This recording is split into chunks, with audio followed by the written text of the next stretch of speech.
यह कहानी पूरी तरह काल्पनिक है। इसमें दिखाए गए सभी पात्र, स्थान और घटनाएं लेखक की कल्पना पर आधारित हैं। किसी जीवित या मृत व्यक्ति, संस्था, धर्म या समुदाय से इसका कोई संबंध मात्र संयोग हो सकता है। इस वीडियो का उद्देश्य केवल मनोरंजन है। कृपया इसे वास्तविकता न समझें। अगर किसी को इससे ठेस पहुंची हो, तो हमें खेद है। यह जानबूझकर नहीं किया गया है। अभय मिहिका के सवाल से हैरान था और इससे पहले कि वो कोई जवाब देता, मिहिका ने घूरते हुए कुछ ऐसा कहा कि अभय दंग रह गया।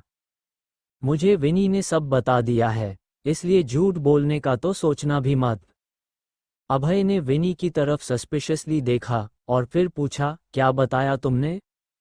विनी जीभ निकाल कर बच्चों की तरह अभय को चिढ़ाने लगी और फिर भागकर कमरे में चली गई। अभय ने हेल्पलेस होकर मिहिका की तरफ देखा और बोला, आई डोंट नो उसने तुमसे क्या कहा है, लेकिन मैं और शैडो गर्ल 5 पहले टकराए थे। मैंने मिशन पूरा करने के लिए उसे ट्रिक किया था बस। मिहिका ने तीखी मुस्कान के पूछा, ओ रियली? लेकिन विनी ने तो कहा कि तुम और वरुण उसके बाथरूम में घुस गए थे। अभय तुरंत चौंक कर चिल्लाया और माथा पीटते हुए बोला, व्हाट? ये ड्रामा क्वीन आधी अधूरी बातें बताकर किसी दिन मरवाएगी? एक्चुअली 5 साल पहले एक फाइट के दौरान मैं और वरुण होटल के एक कमरे के बाथरूम में एक्सीडेंटली घुस गए थे और वो कमरा शैडो गर्ल का था। तुम जैसा सोच रही हो वैसा कुछ नहीं हुआ था। मुझे तो पहले ही शावर चालू होने की आवाज आ गई। मैंने पूरे टाइम आंखें बंद रखी थी। वो तो वरुण, खैर छोड़ो। अभय हेल्पलेसली आगे बोला, वैसे भी शैडो गर्ल के नाम में गर्ल है, लेकिन वो कम से कम 45 साल की होगी, भले ही वो 25 की दिखती हो। मिहिका गुस्से में बोली, अब आंटिया भी तुम्हारे पीछे पड़ गई। खुशी सही कहती है तुम्हारे बारे में, तुम लड़कियों के लिए मैग्नेट से कम नहीं हो। वो मुंह बनाते हुए अंदर चली गई। वही सागर जो हॉल में बैठा था, ये देखकर मुंह दबाकर हंसने लगा। अब वो पहले से बेहतर होने लगा था। अभय और उसके साथियों की कंपनी में रहकर उसका भी डर खत्म होने लगा था। हालांकि वो जल्द से जल्द इस जगह से निकलकर अपने घर जाना चाहता था। इस विनी को किसी दिन पनिशमेंट देना ही पड़ेगा। भूल गई है कि कैप्टन कौन है।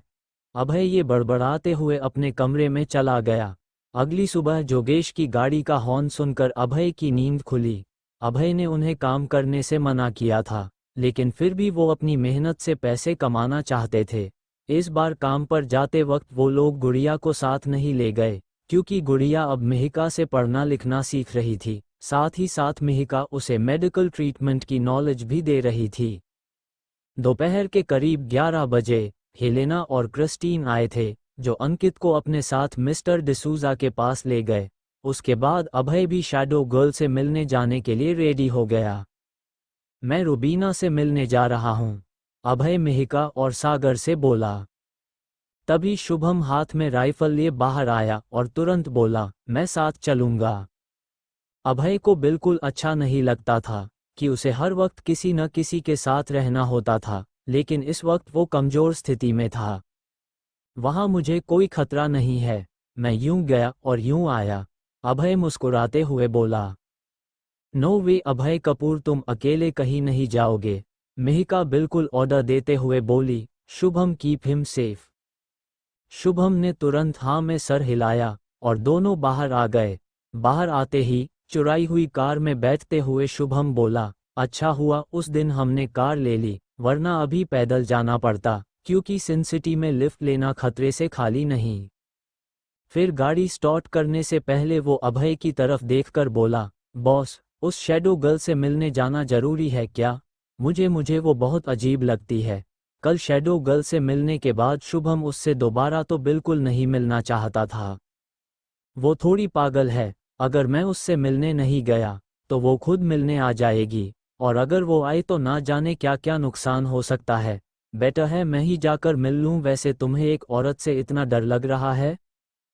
शुभम गाड़ी स्टार्ट करते हुए बोला, औरत नहीं, चुड़ैल है वो, बिना कोई आहट किए कहीं से भी टपक पड़ती है। अगर वो कोई मूवी सीन होता ना, तो उसकी एंट्री पर हॉरर ट्यून बज रही होती। ये सुनकर अभय को हंसी आ गई। अच्छा चलो, अब हो सकता है उससे सानिया की या जोरा की कोई इन्फॉर्मेशन मिल जाए।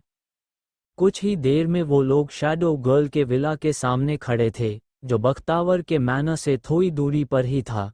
विला के अंदर जाते ही उन्हें ढेर सारी कैट्स की आवाज आ रही थी। अभय और शुभम जैसे ही दरवाजे के अंदर आए, वो सारी कैट्स उन्हें देखकर भागने लगी। दरवाजे पर एक खूबसूरत लड़की मेड के कपड़े पहने खड़ी थी। उसके हाथ भी में एक ब्लैक कैट थी, जो उछलकर भागने की कोशिश कर रही थी। नंबर 0, मैडम की कैट्स आज भी आपसे डरती है। वो लड़की मुस्कुराते हुए आगे बोली, वेल, मैडम आपका ही वेट कर रही थी, प्लीज कम विद मी। उसके पीछे अभय और शुभम आगे बढ़े। तभी शुभम ने अभय की तरफ झुककर धीरे से कहा, बॉस, शैडो गर्ल का तो लेवल ही अलग है, देखो तो उसकी तो सर्वेंट ही सुपर मॉडल जितनी हॉट है। शुभम की बात उस मेड ने भी सुन ली थी। उसने पलटकर शुभम की तरफ मुस्कुराते हुए देखा और टीस करते हुए बोली, तुम्हें मैं इतनी अच्छी लगी? वेल, तुम मैडम से पूछ सकते हो। अगर वो परमिशन देंगी तो मैं तुम्हारे साथ चल सकती हूँ, फिर तुम जो चाहे कर सकते हो, मैं तो तुम्हारा हर ऑर्डर मानूंगी। उस मेड की बात सुनकर शुभम सर झुकाकर ब्लश करने लगा और उसकी हालत देखकर अभय को हंसी आ गई। आफ्टर ऑल, शुभम अंकित की तरह फ्लर्टी नहीं था। एक दरवाजे के सामने आते ही मेड बोली, मैडम ने सिर्फ नंबर 0 को अंदर जाने की परमिशन दी है। ये सुनकर अभय ने शुभम की तरफ देखा और इशारे से उसे वही वेट करने का कहकर दरवाज़ा खोलकर अंदर चला गया। वो एक इंडोर स्विमिंग पूल एरिया था, जहां एक लड़की स्विमिंग कर रही थी। पास में 2 लाउंज चेयर और एक स्मॉल टेबल थी, जहां जूस के 2 ग्लास और कुछ फ्रूट्स रखे हुए थे। अभय पूल के पास जाकर खड़ा हो गया और सामने स्विमिंग करती हुई रुबीना को देखकर मन ही मन बोला, पता नहीं क्या खाती है, लेकिन मानना पड़ेगा ओल्ड लेडी होकर भी यंग गर्ल जैसे मेंटेन किया है।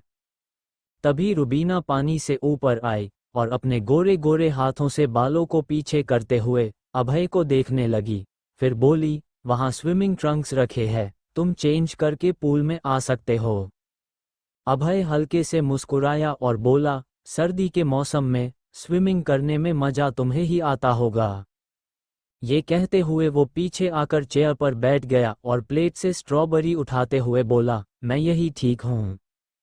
रुबीना हंसते हुए बोली, उफ, तुम सारे नाइट फाइटर्स बिल्कुल बोरिंग हो, अपने हैंडसम फेस का फायदा उठाना भी नहीं जानते। ये कहते हुए वो पूल के कॉर्नर में आ गई और जैसे ही वो बाहर आए, अभय ने तुरंत अपनी नजरें झुका ली, क्योंकि रुबीना ने बहुत ही रिवीलिंग स्विमसूट पहना हुआ था। अब क्या शर्मा रहे हो तुमने, और तुम्हारे उस दोस्त ने तो सब कुछ देखा हुआ है, रुबीना टीज करते हुए बोली। अभय ने साइड में रखा टॉवल उठाकर रुबीना की तरफ फेंकते हुए कहा, यू नो वेरी वेल, ऐसा कुछ नहीं हुआ था, तुम तो मुद्दे की बात करो, मुझे यहाँ क्यों बुलाया तुमने? रुबीना ने झटके से टॉवल पकड़ लिया और अभय के बगल वाली चेयर पर आकर लेट गई। क्यों, मैं बिना काम के तुम्हें बुला नहीं सकती? वैसे तुम यहाँ कब आए? पिछली बार की तरह इस बार भी किसी मिशन के लिए आए हो? रुबीना ने जूस का ग्लास उठाते हुए पूछा। नहीं, इस बार अपने लोगों को बचाने आया हूँ, अभय बोला।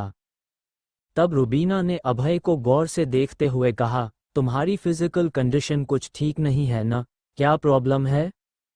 अभय ने बिना कुछ छुपाए रुबीना को मुकुंद आहूजा और कंटारा से हुई फाइट और फिर बुरी तरह इंजर्ड होने वाली पूरी स्टोरी सुनाई। फिर अचानक ही अभय ने रुबीना को देखा और बोला, हे, तुम्हें मेरी फिजिकल कंडीशन में इतना इंटरेस्ट क्यों है? कहीं तुम 5 साल पहले वाली बात के कारण मुझे अभी भी रिस्पॉन्सिबल तो नहीं मानती ना, या फिर तुम मुझ में इंटरेस्टेड तो नहीं हो? ये कहकर वो अचानक उठा और बोला, रुबीना, कहीं ऐसा तो नहीं कि तुम्हें अपने से कम उम्र के लड़कों में इंटरेस्ट है और तुम्हें पता चला कि मेरी कंडीशन वीक है तो तुम मुझ फोर्स करना चाहती हो? छी छी, कैसी बेकार सोच है। Are you out of your mind? Rubina गुस्से में बोली। अभय राहत की सांस लेकर बोला, ओ, तो फिर मैंने ही ज्यादा दिमाग लगा लिया, सॉरी। ये कहकर वो वापस लेट गया। रुबीना को भड़का कर अभय को बहुत ही मजा आ रहा था। आखिर रुबीना ने कल शुभम को जो डराया था, उसके टीम मेंबर को डराने वाले को थोड़ा पनिश करना तो बनता था। रुबीना ने गहरी सांस ली और अपना गुस्सा कंट्रोल करते हुए बोली, तुम्हारा वो दोस्त जो 5 साल पहले आया था, वो कहाँ है?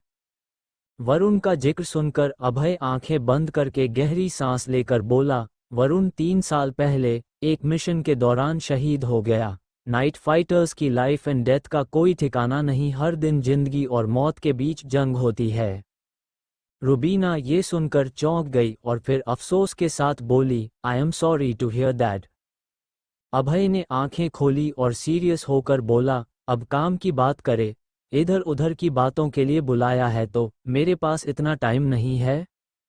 अभय ये कहकर उठने ही वाला था कि रुबीना बोल पड़ी, ठीक है, मैं बताती हूँ मैंने क्यों बुलाया है। अभय ये सुनकर रुक गया। तब रुबीना आगे बोली, अगर तुम पूरी तरह रिकवर हो गए तो क्या तुम बख्तावर का सामना कर पाओगे? अभय एक पल के लिए हैरान हुआ और फिर बोला, तुम्हारे और बख्तवार के तो अच्छे टर्म्स है ना, और जहां तक मुझे याद है वो तुम्हें पसंद भी करता है। ये मेरे सवाल का जवाब नहीं है अभय, रुबीना गंभीर होकर बोली। I don't know, Bakhtawar heavenly list में सेकंड पोजीशन पर है।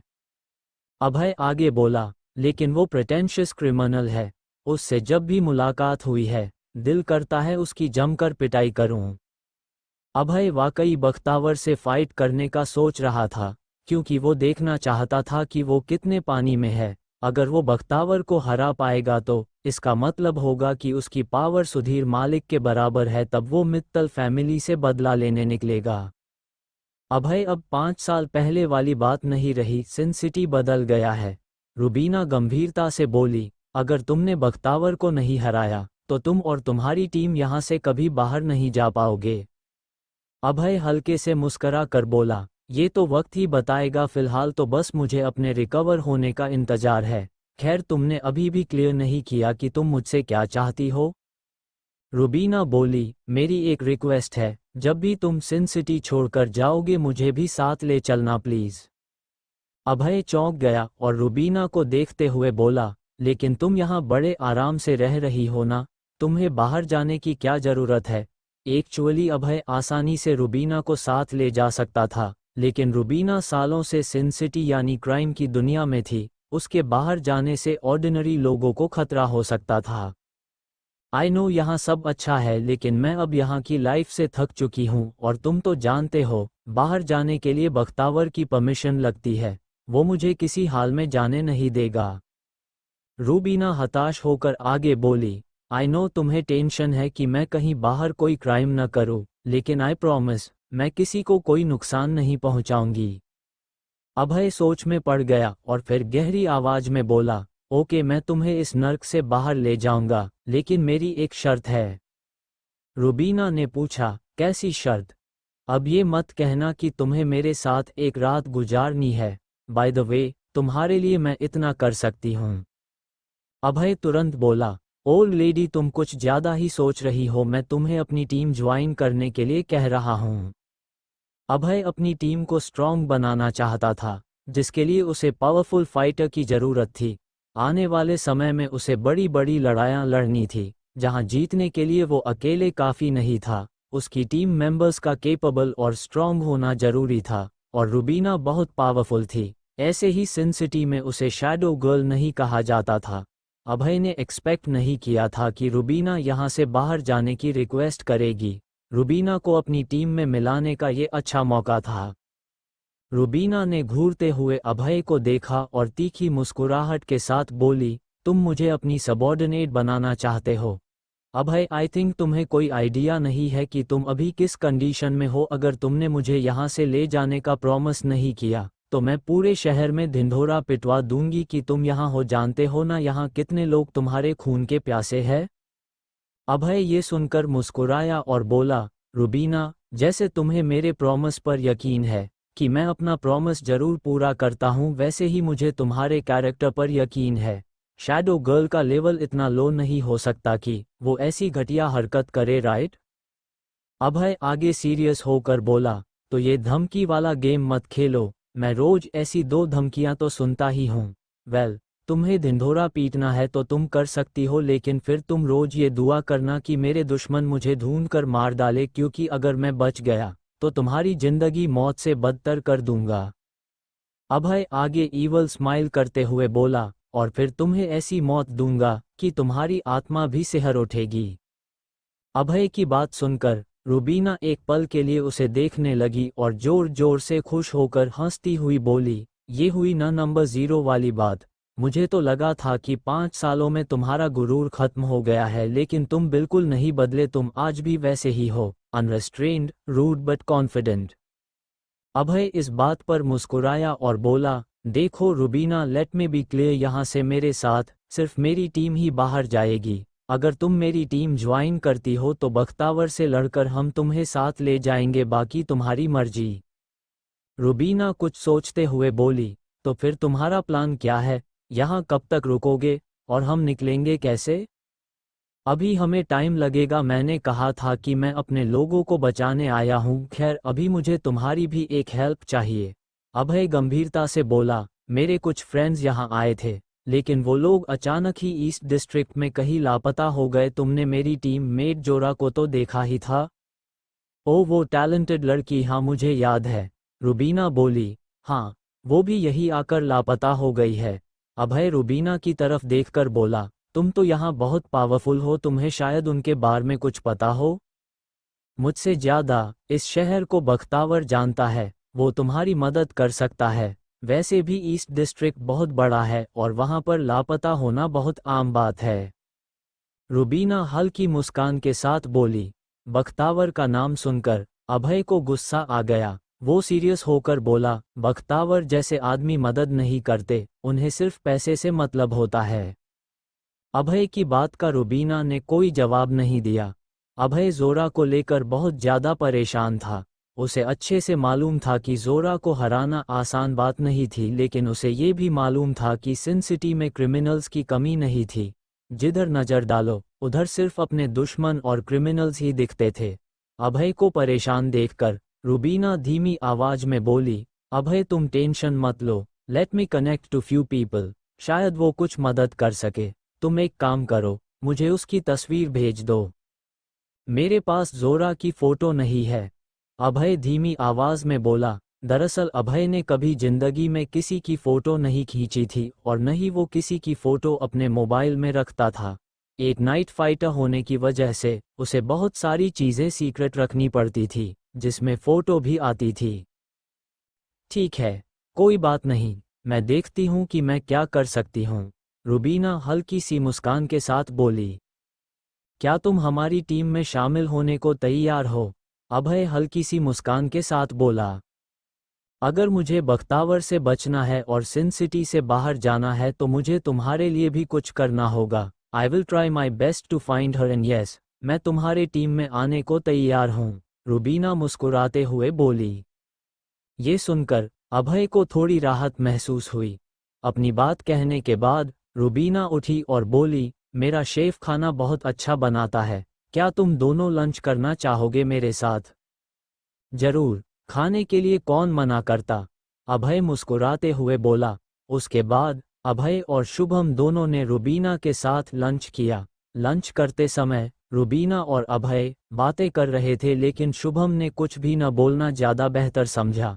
वो सिर्फ अपने खाने पर फोकस कर रहा था, क्योंकि उसे बहुत दिनों के बाद अच्छा खाना खाने को मिला था। खाना खाने के बाद अभय ने रूबीना से कुछ देर बात की और उसके बाद शुभम के साथ घर से बाहर निकल गया।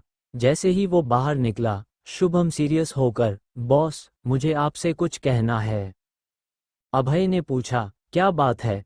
हमें अपने साथ लिली को भी ले चलना चाहिए, शुभम धीमी आवाज में बोला। लिली कौन है? अभय हैरानी के साथ बोला।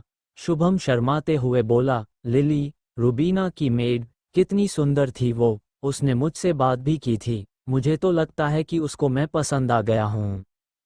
ये सुनकर अभय मुस्कुराते हुए बोला, अच्छा, क्या बात है, तुमको किसी ने पसंद कर लिया, इससे खुशी की बात तो हो नहीं सकती।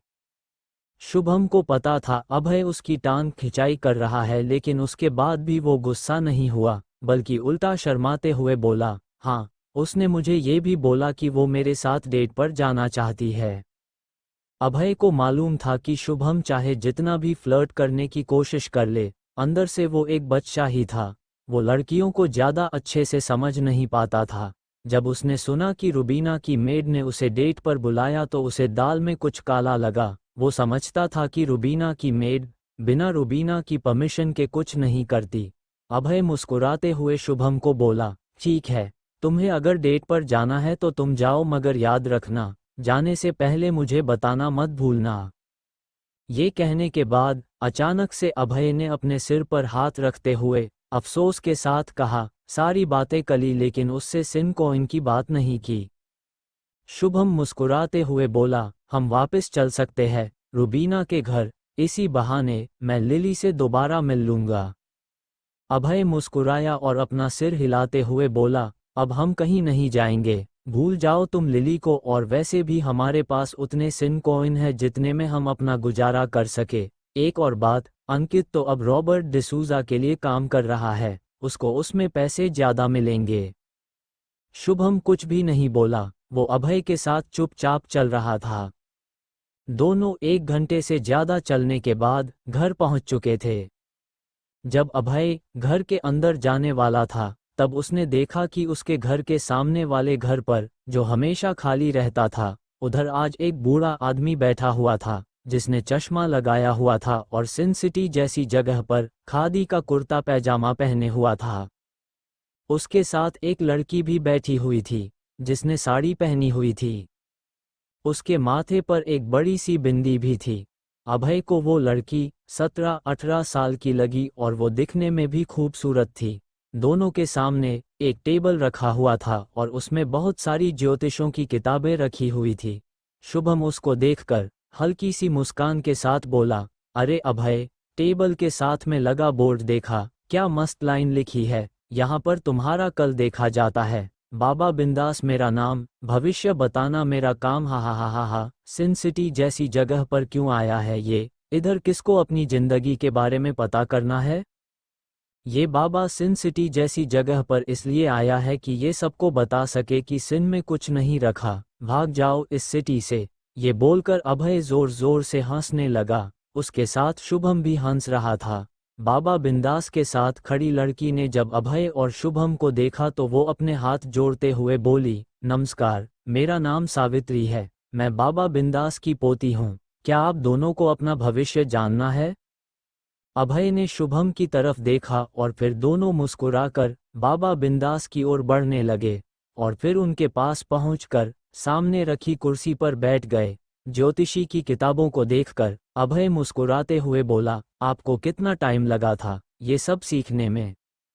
बाबा बिंदास मुस्कुराए और फिर पलटकर जोगेश के घर की तरफ देखते हुए बोला, आप इसी घर में रहते हो? हाँ, मैं यहीं रहता हूँ। अभय बोला, मैं आज ही यहाँ आया हूँ, आज से तुम मेरे पड़ोसी हो। हाय माई सेल्फ बाबा बिंदास, अगर कोई अपने भविष्य के बारे में जानना चाहता है तो मैं उसे फ्री में बताऊंगा, तुम इधर के लोगों को मेरे बारे में जरूर बताना। बाबा बिंदास मुस्कुराते हुए बोले। शुभम अजीब तरह से मुंह बनाते हुए बोला, तुम्हें मालूम है कि अगले पल तुम्हारे साथ क्या होगा, तुम सबके फ्यूचर के बारे में कैसे बता सकते हो? ये सुनकर बाबा बिंदास मुस्कुराते हुए बोले, आपको अगर मुझ पर यकीन नहीं है तो आप मुझे आजमा सकते हो, वैसे भी मैं मुफ्त में सब कुछ देखता हूँ और फ्री की चीज में लोग जल्दी बिलीव कर लेते हैं। उसके बाद अभय बाबा बिंदास की तरफ देखकर बोला, ठीक है, तुम मेरे आने वाले कल के बारे में बताओ, सब कुछ सच सच बताना। ये सुनकर शुभम अभय के कान में फुसफुसाते हुए बोला, वैसे अभी के हिसाब से तो कुछ भी सही नहीं चल रहा है, हमको ये बिंदास आइटम क्या बताएगा? उसी वक्त बाबा बिंदास कुर्सी से उठते हुए बोले, मैं तुम्हारे फेस को रेड करके बताऊंगा कि आगे तुम्हारी लाइफ कैसी रहेगी। ये कहते ही बाबा बिंदास उठ गए और अभय के पास जाकर उसके चेहरे को ध्यान से देखने लगे। उसके चेहरे को देखते देखते अचानक से बाबा बिंदास की आंखें बड़ी हो गई, उनके माथे से पसीना आने लगा। कुछ सेकंड्स के बाद वो बोले, अरे, तुम्हारा आने वाला कल तो बहुत खराब है, लेकिन तुम टेंशन मत लो, मैं इसे सही कर सकता हूँ, मैं एक्सपर्ट हूँ। अरे बिंदास बाबा, क्यों डरा रहे हो, सीधा सीधा बताओ ना, क्या होगा आगे? शुभम सीरियस होकर बोला। रुको, मुझे सोचने दो, रुको, बाबा बिंदास अपनी आंखें बंद करते हुए बोला। उस वक्त अभय, सावित्री और शुभम की निगाहें सिर्फ बाबा बिंदास पर टिकी हुई थी। शुभम फुसफुसाते हुए अभय से बोला, मुझे एक बात बताओ, ये आंखें बंद करके कौन सी फिल्म देख रहे हैं? अचानक से बाबा बिंदास ने अपनी आंखें खोली और हाथ आगे करते हुए बोले, तुम मुझे 500 सिन कॉइन दो, मैं तुम्हें बता दूंगा कि क्या करने से तुम्हारी जिंदगी में पीस आ जाएगा। और हाँ, मेरे पास एक दवाई है, उसे 5 बार अपने सिर के ऊपर से घुमा कर खाओगे तो सब सही हो जाएगा। शुभम अपने कान खुजलाते हुए बोला, मुझे पता था कि तुम कोई ढोंगी बाबा हो, लूटने आए हो, लुटेरे हो तुम। तुम्हें मैं लुटेरा लगता हूँ, तुम्हें मैं लुटेरा लगता हूँ, हिम्मत कैसे हुई तुम्हारी, हाउ डरे यू? बाबा बिंदास चिल्लाते हुए बोले। अभय और शुभम बाबा बिंदास को सिर्फ देख रहे थे। उसी दौरान बाबा बिंदास को सावित्री ने पानी पिलाया। पानी पीने के बाद बाबा बिंदास शांत हुए और फिर धीमी आवाज में बोले, वैसे एक और ऑप्शन है मेरे पास, और वो ये है कि तुम मेरी पोती से शादी कर लो, मैं तुम्हारी जिंदगी में पीस ले आऊंगा। अभय चौंकते हुए बोला, ये क्या फालतू बात कर रहे हो तुम, इस लड़की की उम्र ही क्या है, और वैसे भी मैं शादी नहीं करूंगा, तुम्हें शर्म आनी चाहिए खुद पर, तुम्हें अभी अपनी पोती को पढ़ना चाहिए, आगे बढ़ने में उसकी मदद करनी चाहिए, पर नहीं, तुम उसकी शादी के बारे में सोच रहे हो। अभय की ये बात सुनकर सावित्री मुस्कुराई, उसको अभय की बात बहुत अच्छी लगी। अभय ने फिर खुद के गुस्से को कंट्रोल किया और फिर जमाया लेते हुए बोला, मैं घर जा रहा हूँ, मुझे नींद आ रही है, बाय बाय बाबा बिंदास। अभय शुभम के साथ मिलकर घर चला गया। शुभम और अभय की पीठ देखकर बाबा बिंदास ने अपनी आंखें छोटी कर लीं और अपना चश्मा लगाकर धीमी आवाज में बोले, इसको मैंने कहीं देखा है, इसकी आंखें बहुत सी बातें बोल रही थी, शायद मुझे पता है कि ये कौन है। दादाजी कैसी बातें करते हो, माना आप 500 सिन कॉइन के लिए सबसे झूठ बोलते हो, लेकिन इसका मतलब ये नहीं कि आप अभय जैसे समझदार इंसान को ठग लो, सावित्री धीरे से बोली। बाबा बिंदास अपनी पोती की तरफ देखकर सोचते हुए बोले, नहीं सावित्री नहीं, ये फेस कुछ तो कह रहा था मुझसे, मैंने इतने सारे लोगों के फेस देखे हैं, किसी का याद नहीं रखा, पर ये चेहरा किसका है, ये जानना है मुझे। दादाजी, मुझे कुछ समझ में नहीं आ रहा है, सावित्री बोली। अगर मुझे इसके बारे में पता चल गया तो शायद मैं 1000 सिन कॉइन कमा सकता हूँ। उसके चेहरे में वायलेंस लिखा था, इसके दुश्मन बहुत होंगे और इसकी इन्फॉर्मेशन देने के लिए मुझे बहुत पैसे मिल सकते हैं। सावित्री सिर्फ अपने दादा को देख रही थी, वो कुछ नहीं बोली। घर के अंदर जाते ही अभय ने देखा कि आज मेहिका सबको खाना परोस रही थी। उसको खाना परोसते हुए देखकर शुभम हंसते हुआ बोला, देखो कितना बदल गया है इंसान, चुपचाप रोटी खाते हैं, अगर तुम्हारी बात मेहिका ने सुन ली तो रोटी भी नहीं मिलेगी। अभय धीरे से बोला और खाने बैठ गया। खाना खाने के बाद अभय अपने कमरे में चला गया। कुछ देर के बाद कमरे के अंदर मेहिका आई और सीरियस होकर बोली, क्या था रुबीना का फैसला, क्या वो हमारी टीम में शामिल होगी? हाँ, वो हमारी मदद करने के लिए तैयार है और वो हमारी टीम का हिस्सा जरूर बनेगी, अभय मुस्कुराते हुए बोला। मेहिका फिर धीमी आवाज में बोली, आज नाइट फाइटर एजेंसी में से किसी ने मुझे कॉल किया था, वो कौन था मुझे नहीं मालूम पड़ा क्योंकि मुझे रोबोटिक वॉइस सुनाई दे रही थी। ये सुनकर अभय हैरानी के साथ बोला, क्या बात हुई तुम्हारी उससे? उसने मुझे 2 चीजों के बारे में बताया। सबसे पहला ये कि सिन सिटी में 60 नाइट फाइटर्स है जो अब नाइट फाइटर डार्क वेब के लिए काम कर रहे हैं, और दूसरी बात ये कि फिर मेहिका शांत हो गई। दूसरी बात क्या? अभय झट से बोला। दूसरी बात ये कि जोरा, सानिया, गौतम को किडनैप कराने के पीछे एक ही आदमी का हाथ है, मेहिका सीरियस होकर बोली। अभय गुस्से में बोला, कौन है वो आदमी मेहिका? उस आदमी का नाम सिल्वर फॉक्स है। अभय हैरानी के साथ बोला, क्या सिल्वर फॉक्स? अरे नहीं, ये नहीं हो सकता। क्या तुम उसे जानते हो? मोहिका हैरानी के साथ बोली। अभय धीमी आवाज में बोला, जितना मैं जानता हूँ, ये silver fox mysterious night fighter agency के नंबर 1 फाइटर के लिए काम करता था। ये नाइट फाइटर का हिस्सा नहीं था, पर इसे बहुत सारी चीजें बहुत लोगों के बारे में मालूम है। अब सिल्वर फॉक्स भी गायब है, मिहिका सीरियस होकर बोली। ये सुनकर अभय को जैसे शौक लग गया हो। वो बोला, किडनैपर हाई किडनैप हो गया, कहीं इन सब में फाइटर नंबर 1 तो शामिल नहीं? उस वक्त अभय को सिल्वर फॉक्स से ज्यादा मिस्टीरियस नाइट फाइटर एजेंसी के नंबर 1 फाइटर से डर था, क्योंकि नाइट फाइटर एजेंसी के इतिहास में नंबर 1 फाइटर की पोजीशन कभी नहीं बदली। वो फाइटर बहुत मिस्टीरियस था।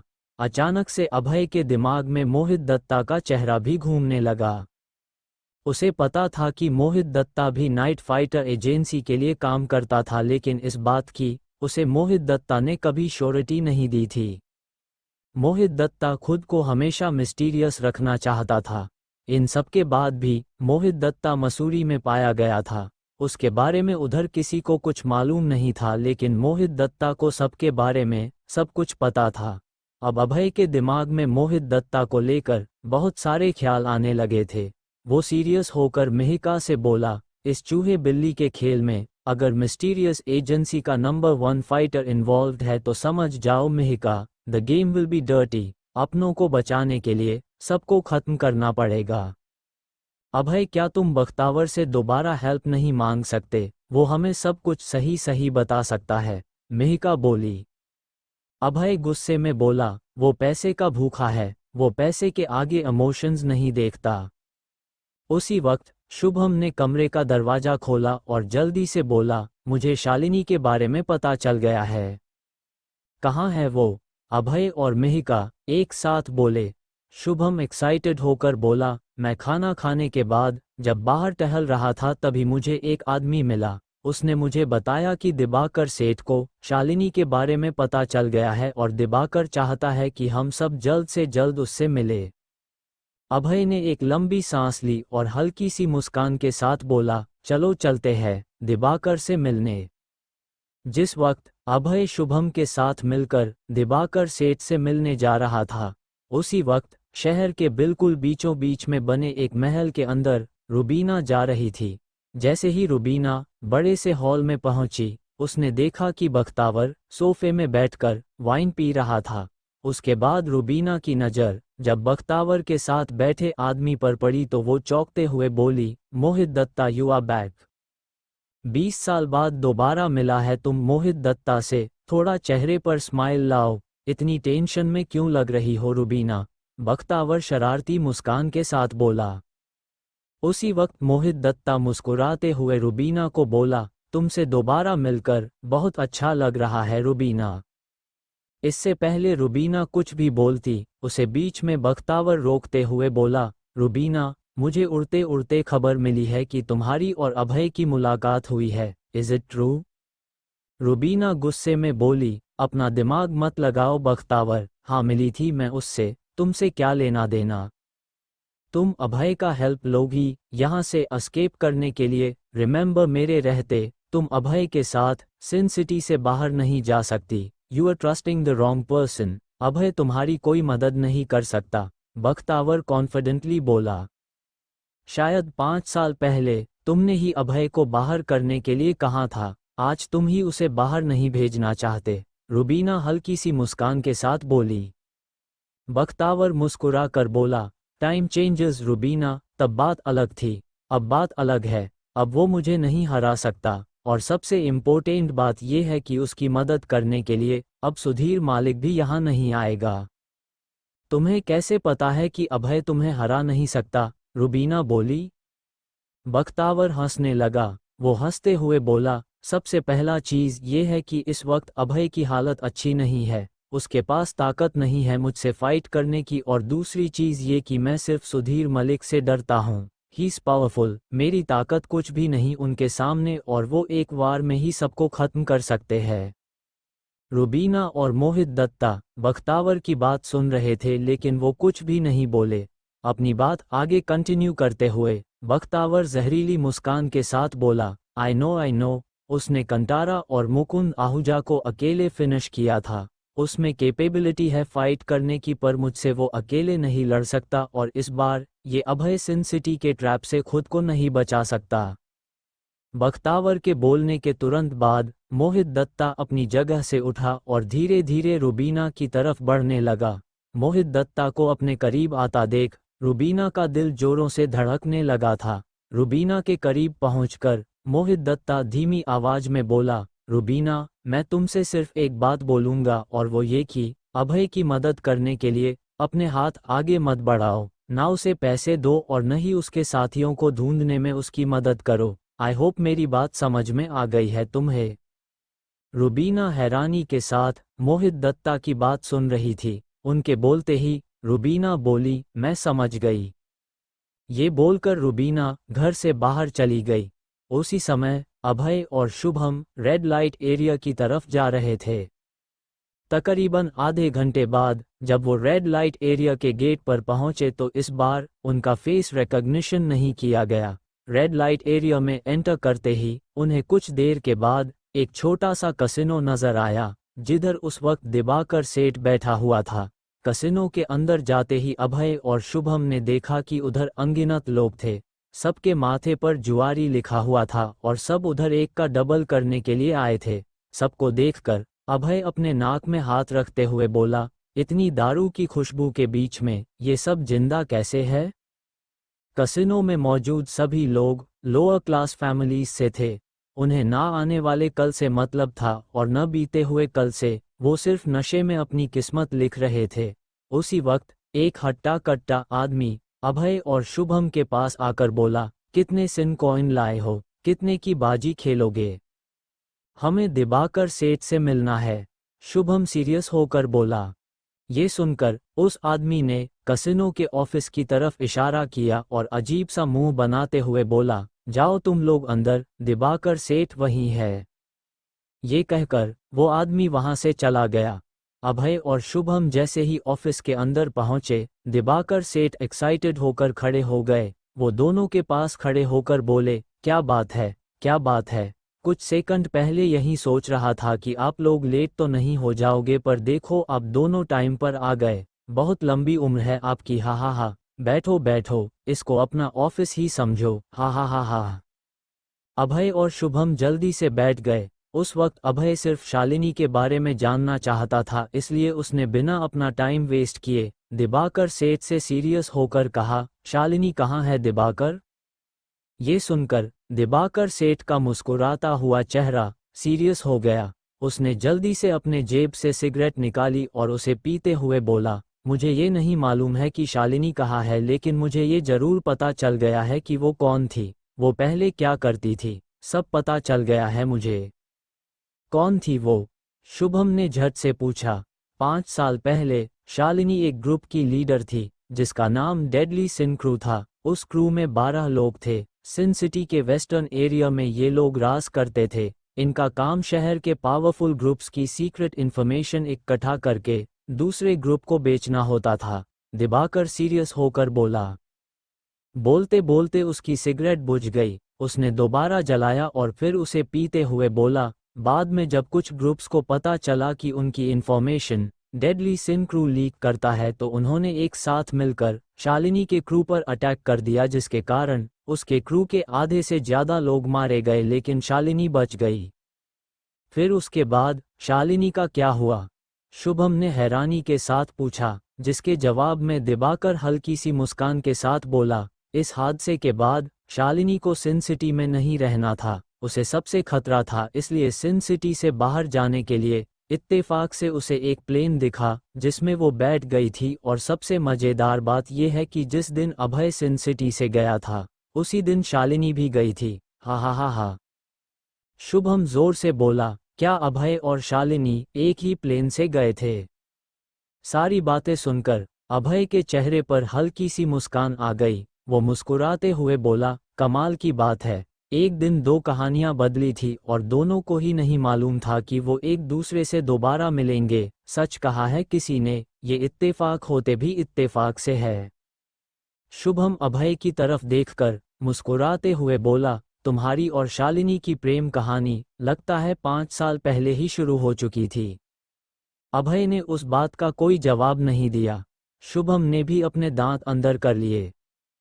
और क्या पता चला है तुम्हें शालिनी के बारे में? अभय सीरियस होकर बोला। मुझे शक है कि शालिनी इस वक्त हंटर हथौड़ा उर्फ हबीब के पास टिकी होगी। यही एक आदमी है जो शालिनी को सबकी नजरों से बचा सकता है, दिबाकर शक भरी आवाज में बोला। और तुम्हें ये क्यों लगता है कि वो हबीब के पास जाएगी? अभय बोला। एक लड़की है जिसका नाम मनिका है, वो भी डेडली सिंक्रू की मेंबर थी और आज के वक्त में उसका मास्टर यानी कि उसका बॉस हबीब है। ये लड़की हमें हबीब के स्पा, डिवाइन टच स्पा में मिल जाएगी और शायद इस लड़की को शालिनी के बारे में कुछ मालूम हो, दिबाकर बोला। ये सुनकर अभय और शुभम अपनी कुर्सी से उठ गए। जाने से पहले अचानक से अभय की नज़र टेबल पर रखी कार की चाबी पर पड़ी। वो दिबाकर से बोला, दिबाकर क्या तुम मुझे अपनी गाड़ी दे सकते हो? नेकी और पूछ दिबाकर मुस्कुराते हुए बोला और जल्दी से चाबी उठाकर अभय को दे दी। उसके तुरंत बाद दोनों ऑफिस से बाहर जैसे ही निकले, उन्हें पीछे से दिबाकर ने आवाज लगाई, मैं भी चलूं तुम्हारे साथ? आ जाओ, तुम भी देख लेना तमाशा। अभय हल्की सी मुस्कान के साथ बोला। फिर तीनों कसिनो से बाहर निकल गए। कुछ किलोमीटर आगे बढ़ने के बाद दिबाकर शरारती मुस्कान के साथ बोला, अभय मैंने सुना था कि तुमने इस हबीब के बच्चे को 5 साल पहले बहुत मारा था। हाँ, सही सुना है तुमने, गलत करने वालों का एक ही इलाज है मेरे पास, अभय धीमी आवाज में बोला। कार की स्पीड काफ़ी तेज थी, इसलिए उन्हें डिवाइन टच स्पा पहुंचने में ज़्यादा टाइम नहीं लगा। स्पा के सामने पहुंचकर अभय और शुभम कार से बाहर निकले और सीधा स्पा के अंदर चले गए। अंदर जाते ही उन्हें रिसेप्शन पर एक खूबसूरत लड़की दिखी। अभय ने जब उस लड़की के बैज को देखा तो उसमें श्रुति लिखा हुआ था। उस वक्त तक दिबाकर भी अंदर आ गया था। तीनों को देखकर श्रुति मुस्कुराते हुए बोली, welcome to divine touch spa, what kind of services you are looking for? हम यहाँ पर किसी से मिलने के लिए आए हैं, अभय सीरियस होकर बोला। ये सुनकर श्रुति की आंखें छोटी हो गई और तीनों को देखने लगी। कुछ देर सोचने के बाद वो एक्सप्रेशन लेस होकर बोली, किससे मिलना है आपको, प्लीज जल्दी बोलो। मनिका से मिलना है, शुभम चिढ़ते हुए बोला। मनिका का नाम सुनकर श्रुति को अचानक से गुस्सा आ गया। वो अपनी आवाज तेज करते हुए बोली, वो हर किसी से नहीं मिलती, चले जाओ तुम सब यहाँ से, चलो निकलो यहाँ से, इसी में तुम सबकी भलाई है। अचानक से श्रुति इसलिए भी गुस्सा हुई थी क्योंकि उसको मनिका की तरफ से क्लियर ऑर्डर थे कि कोई भी अगर उसके बारे में पूछे तो वो बिना डरे अपनी आवाज तेज कर सकती थी। उसी वक्त अभय हल्की सी मुस्कान के साथ बोला, आपने इतने प्यार से बोल दिया है कि अब हम कहीं नहीं जाएंगे। ये सुनकर श्रुति को और गुस्सा आ गया। वो गुस्से में अपने बॉडीगार्ड्स को देखकर चिल्लाते हुए बोली, बॉडीगार्ड्स, निकालो इन बेवकूफ़ों को यहाँ से, दिमाग खराब करने के लिए मुंह उठाकर कहीं से भी आ जाते हैं। जाहिर है, हबीब के रुतबे और मनिका की बोली हुई बात की वजह से श्रुति को सबके साथ बदतमीजी से बात करने की आदत पड़ गई थी। उसकी आवाज़ सुनकर उधर के बॉडीगार्ड्स भागते हुए आए और श्रुति की तरफ देखकर एक बॉडीगार्ड बोला, मैम आप अंदर जाए, इन तीनों को तो मैं सबक सिखाता हूँ। स्पा के सारे बॉडीगार्ड्स को देखकर अभय और शुभम को कोई फर्क ही नहीं पड़ा। वो बिना डरे अपनी जगह पर खड़े रहे। दिबाकर भी चिल था क्योंकि उसे अभय और शुभम के बारे में बहुत अच्छे से मालूम था। शुभम बॉडीगार्ड्स को देखकर धीरे से फुसफुसाते हुए अभय से बोला, बॉस, इनको मैं ठिकाने लगाऊं या आप इनकी आरती उतारेंगे? देखते देखते उन तीनों के आसपास 7 से 8 लोग खड़े हो गए। एक बॉडीगार्ड ने तो स्पा का मैं दरवाजा भी बंद कर दिया था। उस वक्त जब श्रुति ने अभय और शुभम को देखा तो वो चौंक गई। वो मन ही मन बोली, इतने सारे लोगों को अपने सामने देखकर ये तीनों डर क्यों नहीं रहे हैं? श्रुति ने कभी भी ऐसे लोग नहीं देखे थे जो ऐसी सिचुएशन में भी चिल खड़े हो। आमतौर पर सभी लोग बॉडीगार्ड्स को देखकर डर जाते थे। अचानक से श्रुति ने अपने एक बॉडीगार्ड को कहा, तुम लोग रुको, मुझे मनिका मैम से पहले मिलने दो। मैं पूछ लेती हूँ मनिका मैम से, वो इन तीनों से मिलना चाहती है या नहीं। अगर उन्होंने मिलने से मना कर दिया तो इन तीनों को मार के बाहर निकाल देना। श्रुति जैसे ही मनिका के ऑफिस की तरफ जाने लगी, अभय धीमी आवाज में बोला, Shruti do me a favour, Manika को बताना कि उससे मिलने के लिए सागर का भाई अभय आया है। श्रुति बिना कुछ बोले मनिका के ऑफिस की तरफ चली गई। ऑफिस के अंदर जाते ही श्रुति घबराते हुए मनिका से बोली, मैम आपसे मिलने कोई अभय आया है, वो खुद को सागर का भाई बता रहा है, what should I do ma'am. उस समय श्रुति ने ये सोचा था कि उसकी बातें सुनकर मनिका गुस्सा हो जाएगी, लेकिन उसने कभी उम्मीद नहीं की थी अभय का नाम मनिका को चौंका देगा।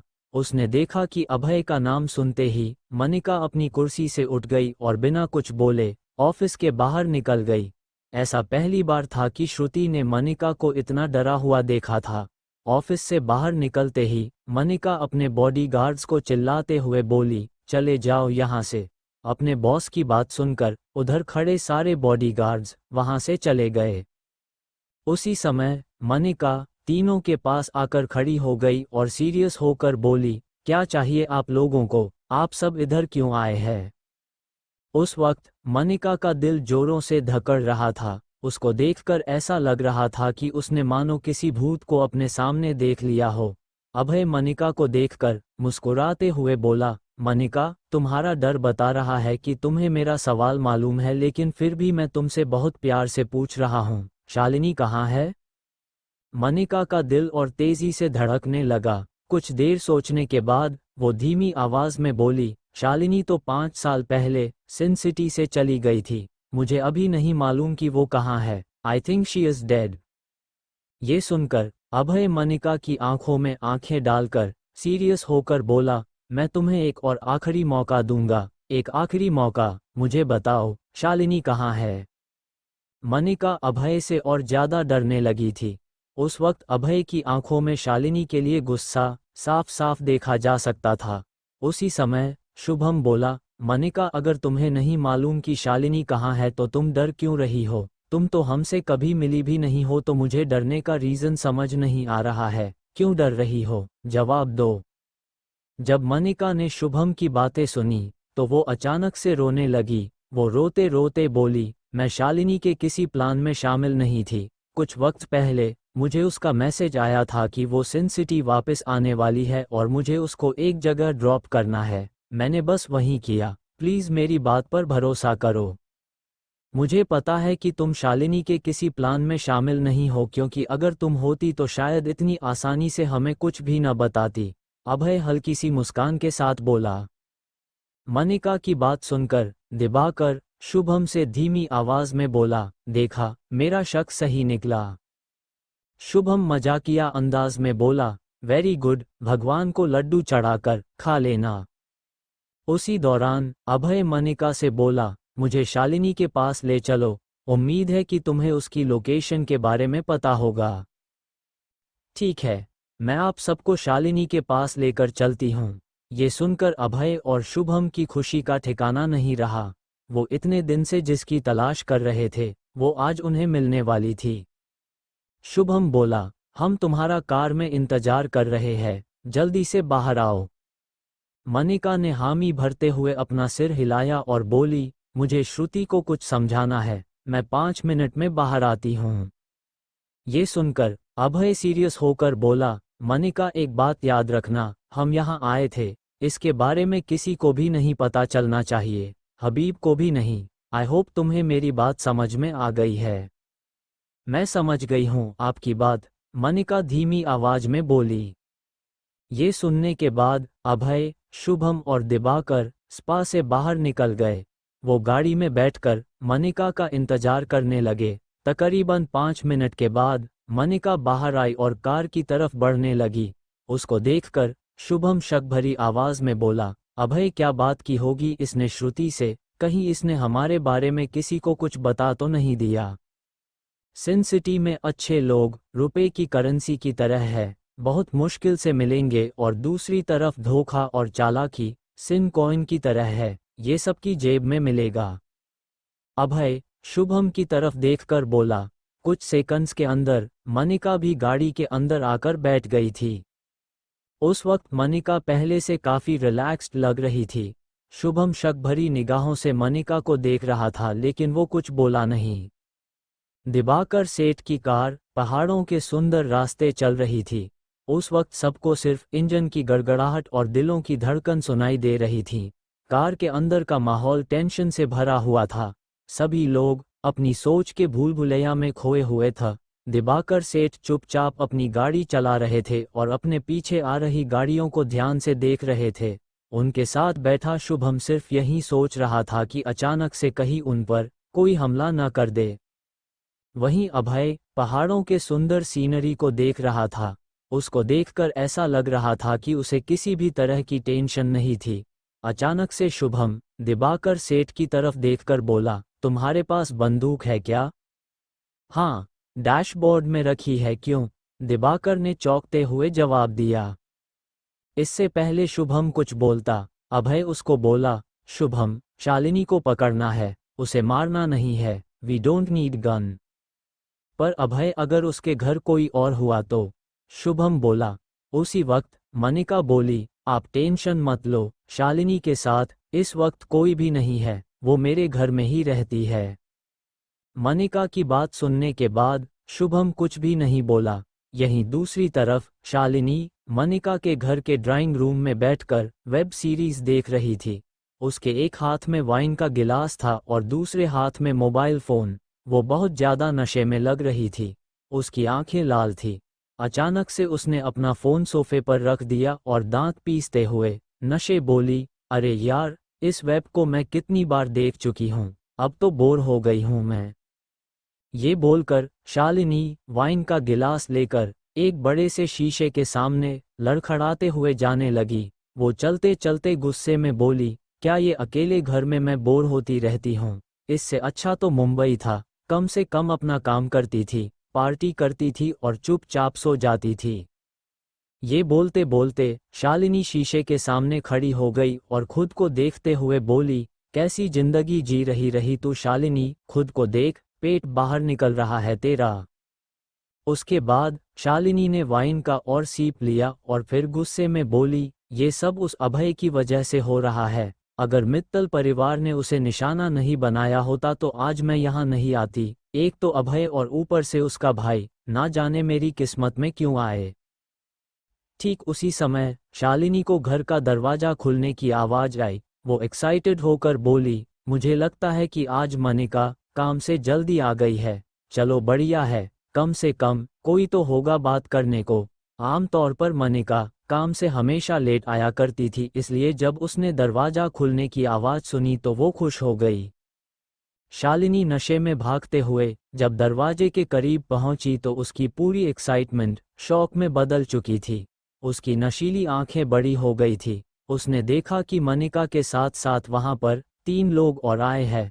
वो चौंकते हुए बोली, अभय तुम यहाँ कैसे पहुँचे? शालिनी का शरीर कांपने लगा था। उसके हाथ से वाइन का गिलास सीधा जमीन पर गिर गया। वो भागना चाहती थी, लेकिन उसे पता था कि अभय और उसकी टीम के सामने भागना, वो भी नशे की हालत में, खुद को बेवकूफ़ साबित करने जैसा था। अभय शालिनी को देखकर हल्की सी मुस्कान के साथ बोला, जैसे हर ताले की एक चाबी होती है, वैसे मेरे पास हर प्रॉब्लम का सॉल्यूशन होता है। तुम्हें क्या लगा तुम्हें हबीब बचा लेगा? अफसोस जिसके पास आई थी वो खुद को नहीं बचा पाया मेरे वार से। शालिनी इतनी डरी हुई थी कि उसने तुरंत अभय से गिड़गिड़ाते हुए कहा, अभय मुझे माफ कर दो, मित्तल परिवार ने मुझे इस्तेमाल किया है। तुम्हें पता है न मित्तल परिवार कैसा है। उनकी बात न मानती तो मेरे साथ क्या होता, मुझे तुम्हें बताने की जरूरत भी नहीं है। उन्होंने मुझे फंसाया है। अभय ने शालिनी की बात को नज़रअंदाज कर दिया और सीरियस होकर बोला, शालिनी, तुमने गलत जगह पर गलत लोगों से मिलकर अपनी जिंदगी खराब कर ली। तुमने मित्तल परिवार के बारे में सोच लिया, लेकिन मेरे भाई को किडनैप करने से पहले अगर मेरे बारे में सोच लेती तो शायद तुम सिन सिटी से दूर होती। ये सुनकर शालिनी की आंखों से पछतावे से भरे आंसू ने बहान शुरू कर दिया था। उसको रोता हुआ देखकर शुभम मुस्कुराते हुए बोला, अब पछतावे क्या फायदा जब चिड़िया चुग गई खेत। फिर अभय ने गुस्से में कहा, शालिनी गाड़ी में बैठो, तुम्हें किसी से मिलाने ले चलना है। ये बोलकर अभय वहां से चला गया। मनिका सब कुछ देख रही थी लेकिन उसने कुछ भी बोलने की हिम्मत नहीं की। शालिनी के पास भी अभय की बात मानने के अलावा कोई और ऑप्शन नहीं था। शालिनी अभय के पीछे पीछे रोते हुए कार की तरफ निकल गई।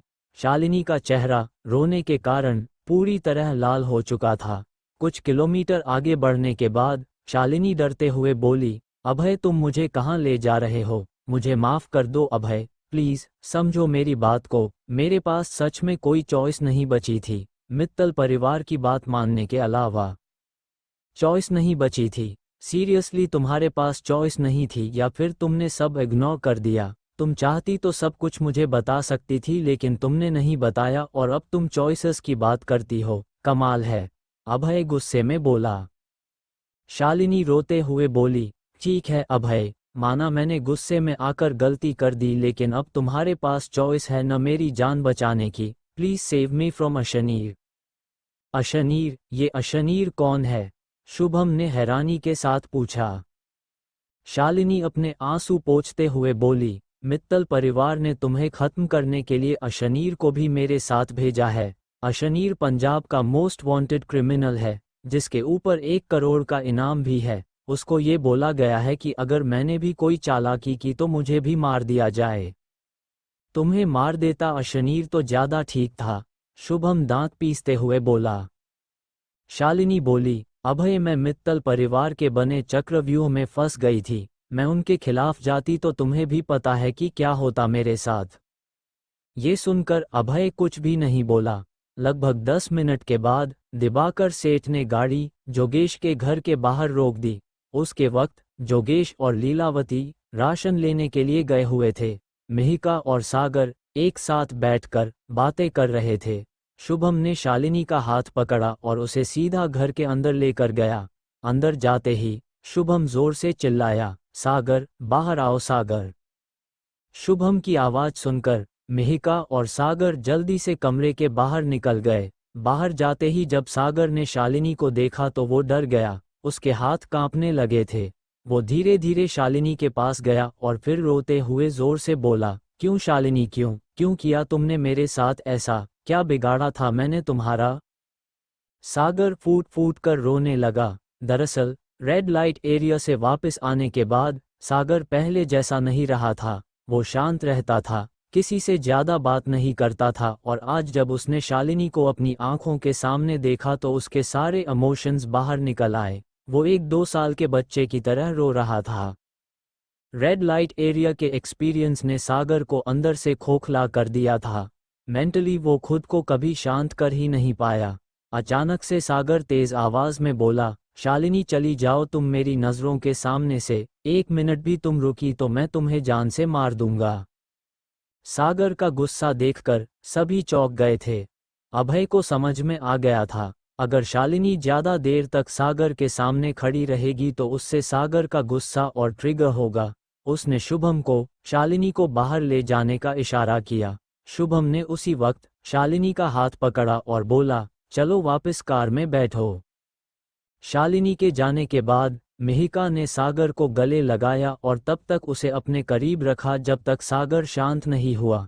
मिहिका के पास HUGG करने की ऐसी कला थी जिसमें वो अपने पेशेंट्स या दोस्तों को काम कर सकती थी। कुछ देर के बाद मिहिका और सागर एक साथ कमरे में चले गए। उनके जाते ही अभय घर से बाहर निकला और गाड़ी के पास खड़ा हो गया। अब शालिनी का क्या करना है? शुभम ने पूछा। कुछ देर सोचने के बाद अभय धीमी आवाज में बोला, मैं इसे मारना नहीं चाहता क्योंकि आगे चलकर ये हमारे लिए मित्तल परिवार के खिलाफ सबूत की तरह काम आ सकती है। इसको बचाना है और इसको बचाने के लिए हमें इसे रुबीना के पास भेजना होगा। सिन सिटी में अभी वही है जो हमारी मदद करने के लिए तैयार है। ठीक है, मैं इसे रुबीना के पास लेकर जात हूँ, शुभम शालिनी की तरफ देखकर बोला और फिर गाड़ी में बैठकर दिबाकर सेठ के साथ रुबीना के घर की तरफ निकल गया। उनके जाने के बाद अभय ने राहत की सांस ली और फिर खुद से बोला, इस शहर में आने का मकसद पूरा हुआ। शालिनी मिल गई है, अब मुझे अशनीर को ढूंढकर खत्म करना है। अभय सागर को रोता हुआ नहीं देखना चाहता था, इसलिए वो बाहर ही खड़ा रहा। उसने जब अपने पड़ोसी यानी कि बाबा बिंदास की घर की तरफ नज़र डाली तो उसके घर पर लॉक लगा हुआ था। कुछ देर के लिए उसने सड़क पर आने जाने वालों की ओर अपनी नज़र टिका कर रखी और फिर अंत में जब उसे सही वक्त लगा, वो घर के अंदर चला गया। इसी दौरान मिहिका सागर के मचलते हुए मन को शांत करने में लगी थी। मिहिका एक अच्छी डॉक्टर होने के साथ साथ एक बहुत ही लाजवाब साइकोलॉजिकल काउंसलर भी थी। तकरीबन 10 मिनट के बाद जब अभय मिहिका के कमरे में आया तो उसी वक्त मिहिका ने विनी को सागर को बाहर ले जाने का इशारा किया। विनी जल्दी से सागर के साथ कमरे से बाहर चली गई। उनके जाते ही अभय सीरियस होकर बोला, मिहिका, टेल मी ऑनेस्टली, मुझे ठीक होने में अब कितना वक्त और लगेगा? मिहिका नाराज मन से बोली, इस वक्त अभय मैं तुम्हें कुछ भी नहीं बता सकती। तुम जिंदा हो यही बहुत बड़ी बात है अभय। मेरे साथ भी पहली बार ऐसा हो रहा है कि मैं खुद श्योर नहीं हूं कि तुम ठीक कब होगे। मिहिका, हमारे पास ज्यादा वक्त नहीं बचा है। अगर ऐसे ही सब कुछ चलता रहा तो वो दिन दूर नहीं जब सिन सिटी में वॉर शुरू हो जाएगी। हम नाइट फाइटर्स किससे किससे लड़ेंगे? मित्तल परिवार, बख्तावर, अब ये अशनीर, हमिद, कितने नाम लूं मैं? मिहिका अभय को टेंशन में देखकर मिहिका ने उसके कंधे पर हाथ रखा और धीमी आवाज में बोली, ज्यादा मत सोचो अभय, अभी तुम प्लीज आराम करो क्योंकि तुम्हें अभी भी जाना है अपना काम करने के लिए और तुम ऐसी हालत में वहां काम नहीं कर सकते। सही कहा तुमने मिहिका, अभय बोला और फिर कमरे से बाहर चला गया। तकरीबन 1 घंटे बाद शुभम वापस आ गया था। उसके चेहरे पर अलग सी खुशी झलक रही थी। उसको देखकर अभय को साफ साफ पता चल रहा था कि शुभम लिली से मिलकर आया था। रात के करीब 8 बजे अभय और शुभम पहुंच चुके थे।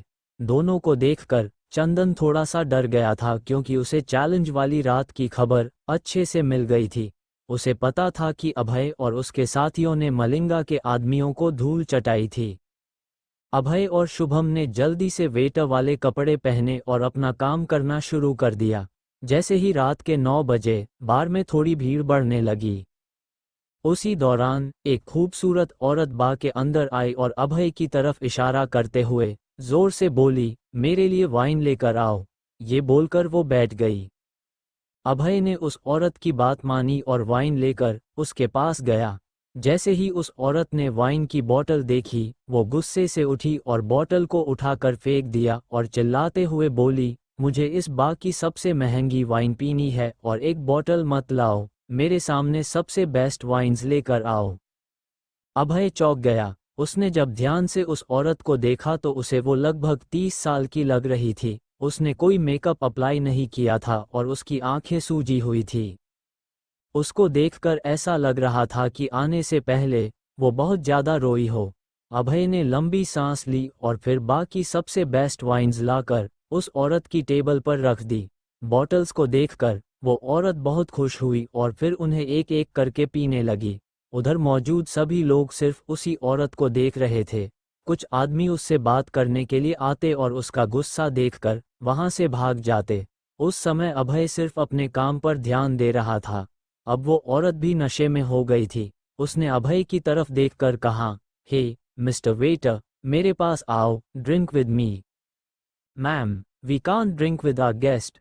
अभय हल्की सी मुस्कान के साथ बोला। ये सुनकर उस औरत ने जल्दी से 300 सिन कॉइन निकाले और गुस्से में बोली, आओ मेरे साथ बैठो अगर 300 सिन कॉइन चाहिए तो। सिन कॉइन देखकर अभय बिना कुछ बोले टेबल पर बैठ गया। उसी दौरान बार के सेकंड फ्लोर पर रुबीना आ गई थी। वो अभय को देखकर मुस्कुराते हुए बोली, हड्डियां तोड़कर हाथ में देने वाला गिलास दे रहा है, सही है। अभय को नहीं मालूम था कि रुबीना वहां पर आई थी। उस वक्त अभय उस औरत के साथ बैठा हुआ था। थोड़ी देर पीने के बाद वो और जोर जोर से रोने लगी और फिर रोते हुए बोली, मेरी बेटी लापता है, she is kidnapped, she is only 4 years old। ये सुनकर अभय को झटका लगा। वो सीरियस होकर बोला, आप यहाँ क्यों बैठे हैं फिर और कितने दिन हो गए हैं इस बात को?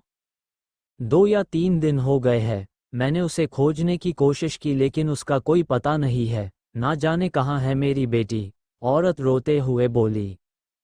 इससे पहले अभय कुछ बोलता, उसी समय सूट पहने एक आदमी वहां आया और उसके पास बैठकर बोला, बेबी चलो घर चलते हैं, हमें हमारी बेटी मिल जाएगी। उस आदमी को देखकर वो औरत चौंकते हुए बोली, तुम मेरे पति नहीं हो, स्टे अवे फ्रॉम मी। अभय ने उस आदमी का हाथ रोककर पकड़ लिया और बोला, तुम्हें कोई मिसअंडरस्टैंडिंग तो नहीं हुई? आर यू श्योर ये तुम्हारी वाइफ है? अभय के सवाल से उस आदमी की भौहें तंग गए। ए लड़के, तुम्हारा इससे कोई लेना देना नहीं है, ये मेरी वाइफ है और नशे में मुझे पहचान नहीं पा रही। ये कहते हुए वो सूट पहने हुए आदमी उस औरत की तरफ बढ़ा ही था कि अभय ने थोड़ी ताकत लगाकर उस आदमी को साइड में हटा दिया और खुद उस आदमी और औरत के बीच खड़ा हो गया। अचानक ही वो औरत नशे में झूल गई और अभय की पीठ पर गिर पड़ी। अभय ने तुरंत उसे संभाल कर बिठाया और उस आदमी से बोला, किसी और को बेवकूफ़ बनाना, तुम अभी वहां दूर टेबल पर बैठकर ड्रिंक कर रहे थे। अगर ये तुम्हारी वाइफ होती तो तुम उसे यहाँ अकेला छोड़ते? वो आदमी हंस पड़ा और व्यंग्य कसते हुए बोला, बहुत तेज नज़र है तुम्हारी। अभय उसकी आंखों में आंखें डालकर बोला, बाज की नज़र तो हमें रखना ही पड़ता है। वो आदमी दांत पीसते हुए बोला, लेकिन यहाँ किसी के बीच टांग अड़ाने की गलती मत करो। वेटर हो ना, अपना काम करो समझे। मैं विपिन का आदमी हूँ, कब आखिरी सांस लोगे पता भी नहीं चलेगा। विपिन का आदमी, तुम कोई भी हो, इंसान या जानवर या किसी के पालतू कुत्ते, लेकिन इस बार के अंदर मैं तुम्हें किसी औरत के साथ गलत नहीं करने दूंगा। अभय उसे घूरते हुए बोला। वो आदमी समझ गया कि अभय आसानी से नहीं मानेगा और वो बार रुबीना का था। पूरे सिन सिटी में कोई भी रुबीना के इलाके में पंगा करने की हिम्मत नहीं कर सकता था। उसने अभय को उंगली दिखाकर चैलेंज करते हुए कहा, यहाँ तू बड़ा शेर बन रहा है ना, एक बार बाहर निकल, फिर तुझे बताता हूँ। ये कहकर वो आदमी गुस्से में तेज कदमों से बाहर निकल गया। शेर तो मैं हूं ही, मुस्कुरा कर ये बोलते हुए अभय ने एक नज़र उस औरत को देखा जो रोते रोते ही टेबल पर सर रखकर सो गई थी। अभय वापस अपना काम करने लगा और उसके टफ एटीट्यूड को देखकर कोई भी उस औरत के पास नहीं आया। ऊपर सेकंड फ्लोर से Rubina one side transparent glass से नीचे का नज़ारा देख रही थी। अभय को देखकर वो हल्के से मुस्कुराते हुए बोली, नंबर 0 सिन सिटी आकर भी और फिजिकली वीक होने के बावजूद भी तुम बिल्कुल नहीं बदले। वक्त गुजरता गया और सुबह के 2 बज गए। अब तक बार खाली हो चुका था। आज अभय को सिर्फ 300 सिन कॉइन टिप में मिले थे और शुभम तो खाली हाथ ही रह गया था। अभय ने देखा कि वो औरत पिछले 5 घंटे से सो रही थी, शायद बच्ची को खोने के बाद काफी टाइम से सोई नहीं थी। अभय ने धीरे से टेबल पर मारा और बोला, मैडम उठिए, बार बंद होने का टाइम हो गया। वो औरत आवाज सुनकर उठ गई और जोर से चीखी, निम्मी मेरी बच्ची। तभी उसे एहसास हुआ कि वो बार के अंदर है। आसपास खाली टेबल चेयर देखकर उसके चेहरे पर निराशा छा गई। अभय बोला, मैडम बार बंद होने वाला है। उस औरत ने अभय की तरफ देखकर हाँ में सर हिलाया और बिल पे करने के बाद बार से बाहर निकल गई। अभय उसे उदास देखकर उसकी बच्ची के गुम होने के बारे में पूछना चाहता था, लेकिन वो औरत तब तक निकल चुकी थी। उसने और शुभम ने चेंजिंग रूम में कपड़े चेंज किए और जैसे ही वो बाहर आए तो अभय ने देखा कि वो औरत बाहर ही खड़ी थी। अभय को देखते ही वो बोली, मुझे याद आया कि तुमने मेरी हेल्प की थी, थैंक यू। अभय बोला, इसकी जरूरत नहीं, आपको घर जाना चाहिए, काफी लेट हो चुका है।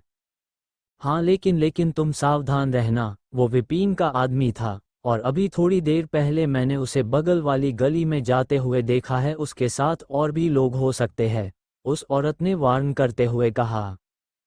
अभय ने हाँ में सर हिलाया और पूछा, वैसे आप उस टाइम बोल रही थी कि आपकी बच्ची कहीं गुम हो गई? वो औरत निराश होते हुए बोली, हाँ मैंने उसे हर जगह ढूंढा जहां भी वो हो सकती थी, लेकिन वो कहीं नहीं मिली। उस दिन हम दोनों किराना का सामान लेने गए थे और मैंने पूरे टाइम उसका हाथ पकड़ा था, पर वो अचानक ही लापता हो गई। ये कहते हुए उस औरत की आंखों में आंसू आ गए। अपने आंसू पोंछते हुए वो आगे बोली, ऐसा पहले भी हुआ था, कुछ लोग गायब हो गए थे और उनकी डेड बॉडी तक नहीं मिली थी। लेकिन फिर भी थोड़ी उम्मीद से मैं उसे ढूंढ रही हूं कि वो बस कहीं भटक गई होगी। उस औरत की बात सुनकर अभय, जोरा और बाकी के टीम गायब होने के बारे में सोचने लगे। अभय को तो बख्तावर पर भी शक था, क्योंकि जोरा बहुत स्ट्रॉन्ग फाइटर थी और बिना किसी क्लू के अचानक गायब कर देना, ये सब किसी बहुत ही पावरफुल व्यक्ति के बस का काम था। अभय ने सांत्वना देते हुए कहा, मैडम, मेरा नाम अभय है, अगर आपको बुरा न लगे तो क्या अपना कोई कॉन्टैक्ट इन्फॉर्मेशन दे सकती है? मेरे कुछ फ्रेंड्स भी लापता है, मैं भी उनको ढूंढ रहा हूँ, हो सकता है आपकी बेटी और उनके गायब होने के पीछे कोई कनेक्शन हो। वो औरत ये सुनकर चौंक गई और फिर हाँ में सर हिलाते हुए बोली, ओके, मैं शीतल, आप मेरा नंबर ले लीजिए। सिन सिटी के अंदर नेटवर्क सर्विस भी बाहरी दुनिया से अलग थी, जिसका एरिया सिर्फ सिन सिटी को कवर करता था। लोग सिन सिटी के अंदर ही किसी को कॉल कर सकते थे, इसके अलावा इंटरनेट की भी सुविधा नहीं थी, ताकि बाहरी दुनिया से कांटेक्ट न हो सके। कॉन्टैक्ट नंबर लेने के बाद अभय बोला, थैंक यू, जैसे ही कोई इन्फॉर्मेशन मिलेगी मैं आपको जरूर कांटेक्ट करूंगा। शीतल ने हाँ में सर हिलाया और अलविदा लेकर वहां से अपनी कार में बैठकर निकल गई। उसके जाते ही शुभम गंभीरता से बोला, बॉस, आई थिंक जब से आप मसूरी में थे तब से ही आपको यहाँ सिन सिटी बुलाने का प्लान चल रहा था। अब देखो, पहले आपकी मुकुंद आहूजा से फाइट, फिर नाइट फाइटर्स का यहाँ से गायब होना, उसके बाद सागर की किडनैपिंग, कहीं इस सब के पीछे मित्तल तो नहीं? शुभम आगे बोला, उन्हें अंदाजा है कि आप उनसे रिवेंज लेना चाहते हो और इसलिए वो आपको यहाँ तक लेकर आए। इस वक्त आप वीक कंडीशन में हो, उनके लिए यही सबसे बेस्ट चांस होगा आपको खत्म करने का।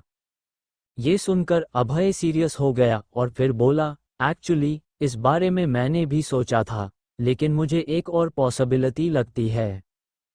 शुभम कंफ्यूजन में बोला, एक और पॉसिबिलिटी, वो क्या है बॉस? शायद यहाँ ट्रैप करने का प्लान मित्तल का नहीं, बल्कि अपने लोगों का है। अभय बोला। ये सुनते ही शुभम के पैरों तले जमीन खिसक गई। वो हैरानी से बोला, अपने लोग? आपका मतलब है सुधीर मालिक?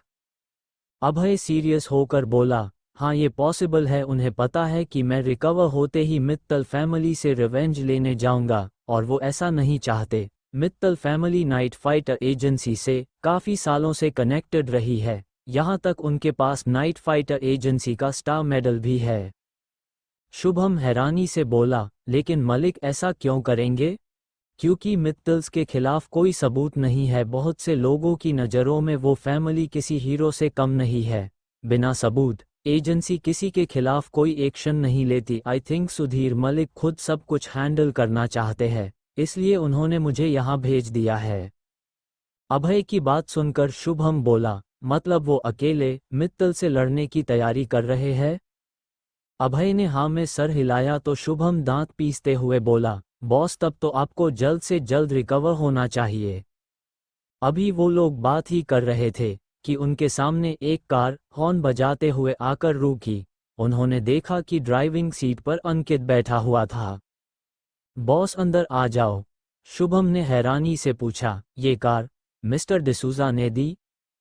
हाँ, और उन्होंने 1 लाख सिन कॉइन भी दिए हैं। अब बार में काम करने की जरूरत नहीं है, क्योंकि तुम्हारा ये भाई बहुत पैसा कमाएगा, अंकित प्राउडली बोला। अभय और शुभम कार में जैसे ही बैठे तभी अंकित ने बोला, आज ब्लड लस्ट एसोसिएशन की मीटिंग में मुझे एक बात पता चली। यहाँ हर महीने लोग गायब हो रहे हैं, लेकिन क्योंकि संख्या ज्यादा नहीं है। वैसे सिन सिटी जैसी जगह में ऐसा क्राइम होना नॉर्मल है। वो लोग बातें करते हुए घर पहुंच गए थे। अगले दिन भी अभय अपनी रियल पावर फील नहीं कर पा रहा था, इसलिए वो थोड़ा माइंड रिलैक्स करने के लिए बाहर निकला तो कुछ ही दूरी पर बिंदास बाबा अपनी पोती के साथ स्टॉल लगाकर बैठे हुए थे। बिंदास बाबा ने जैसे ही अभय को देखा, वो उसे इशारा करके अपनी तरफ बुलाने लगे। अभय उनकी तरफ जाने ही वाला था कि सामने से उसे माको आते हुए दिखा। आज माको ने क्लीन शर्ट और पैंट पहना हुआ था और उसके पीठ पर एक तलवार लटक रही थी। उसके साथ साथ उसका नशेड़ी बॉस भी था। आज उसने भी अपना हुलिया पूरा बदल लिया था। उसने अपनी बियर्ड और बाल भी कटवा लिए था। वो कुछ सोचते हुए आगे बढ़ रहा था। जैसे ही माको ने अभय को सामने देखा, तुरंत बोल पड़ा, कुछ जरूरी बात करना है। लेकिन अकेले में। माँ को उनका इशारा समझकर बिंदास बाबा के पास जाकर बैठ गया।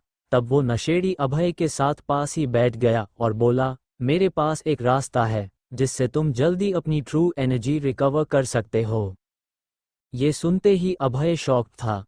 वो नशेड़ी आगे बोला, मेरा नाम विराट है, the former night fighter number 6। Virat आगे उदास होकर बोला, लेकिन एजेंसी में तुम्हें मेरे बारे में शायद कोई इन्फॉर्मेशन नहीं मिलेगी, क्योंकि उनके लिए तो मैं एक कलंक हूँ। ये सुनकर अभय के चेहरे के एक्सप्रेशन बदल गए। विराट आगे बोला, मित्तल फैमिली का बैकग्राउंड बहुत स्ट्रांग है, लेकिन फिर भी मैंने उन्हें असैसिनेट करने की कोशिश की, वो भी बिना किसी सबूत के। शायद सुधीर मलिक के पास उस वक्त मुझे नाइट फाइटर एजेंसी से निकालने के अलावा कोई चॉइस नहीं होगी, उसे भी ओवरऑल सिचुएशन देखकर डिसीजन लेना पड़ता है। अभय ने मुस्कुराते हुए पूछा, तो क्या अब तुम तैयार हो अपना रिवेंज लेने के लिए? विराट हामी भरते हुए बोला, हाँ, मेरे पास जीने की कोई और उम्मीद नहीं है, मैं बस मित्तल फैमिली को खत्म होते देखना चाहता हूँ। मैं ये अकेले नहीं कर पाया था, लेकिन तुम इतने यंग होने के बावजूद नंबर 0 बन गए, इसलिए मुझे उम्मीद है कि तुम मित्तल का खात्मा कर सकते हो। तब अभय ने कॉन्फिडेंस के साथ कहा, गुड चॉइस, जैसा कि मैंने वादा किया था, हम मिलकर मित्तल का नामो निशान मिटा देंगे। उस वक्त अभय और विराट दोनों की आंखों में नफरत की आग दहक रही थी। अभय ने फिर एक सवाल किया जो बार बार उसके मन में उठ रहा था, वैसे तुम्हें कैसे पता चला कि मुझे ट्रू एनर्जी रिकवर करने की जरूरत है? विराट ने गहरी सांस ली। उसे इतना बोलने में दिक्कत हो रही थी क्योंकि नशे की वजह से उसका गला खराब हो गया था और सालों से वो बहुत कम बात करता आ रहा था। जब मैं मित्तल से लड़ा था तब तुम्हारी तरह मैंने भी अपनी पूरी एनर्जी लगाकर फाइट की थी। उसके बाद मेरी भी फिजिकल कंडीशन तुम्हारी तरह थी, और उस दिन जब तुम माको के साथ ब्लैक गैंग से लड़ रहे थे तब तुम्हारी टीम के लोग तुम्हें प्रोटेक्ट कर रहे थे। वो अभय की तरफ देखकर बोला, लेकिन तुम नंबर 0 हो तो उनका तुम्हें प्रोटेक्ट करने का कोई और रीज़न नहीं हो सकता सिवाय इसके कि तुम्हारी फिजिकल कंडीशन वीक हो। अभय मन ही मन बोला, as expected from a night fighter, हर छोटी से छोटी डिटेल को नोटिस किया। अभय बोला, यू आर राइट, तो अब मैं अपनी एनर्जी कैसे रिकवर करूं? विराट मुस्कुराते हुए बोला, मार खा के। अभय चौंकते हुए बोला, व्हाट?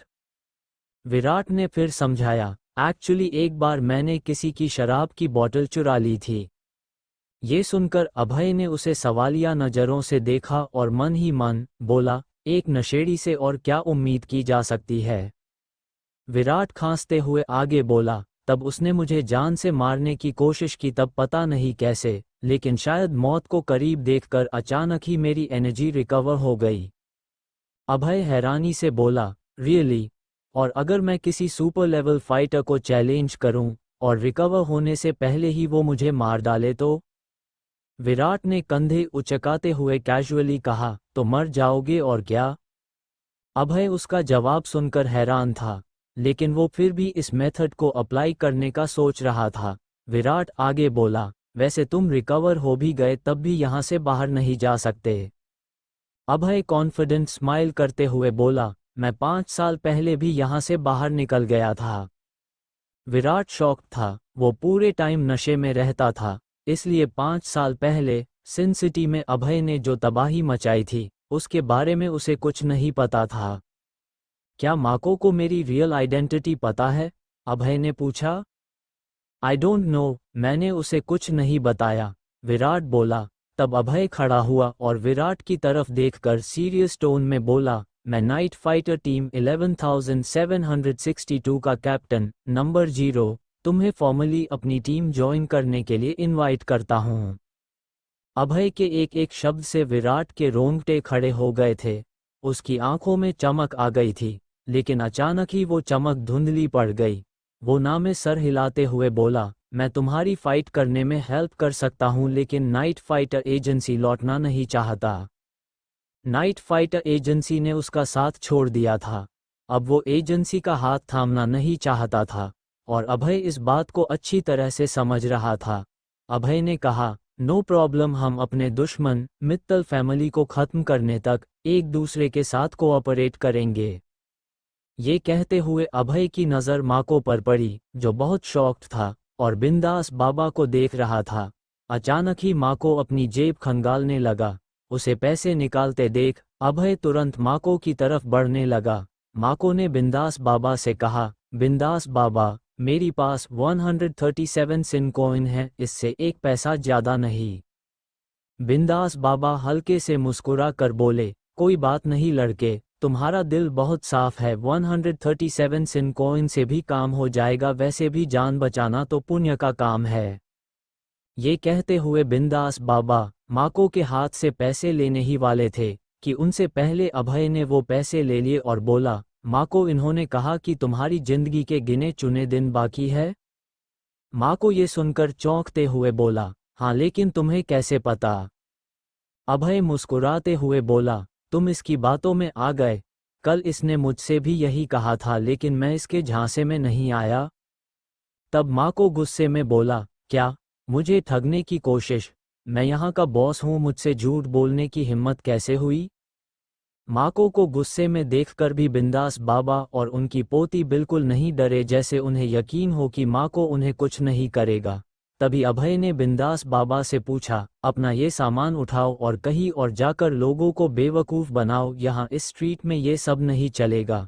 बिंदास बाबा मुस्कुराते हुए बोला, तुम्हें मुझ पर यकीन नहीं है, लेकिन अगर मैं तुम्हें बता दूं कि हर्षित लाला कहाँ है, तब तो मुझ पर यकीन आएगा ना।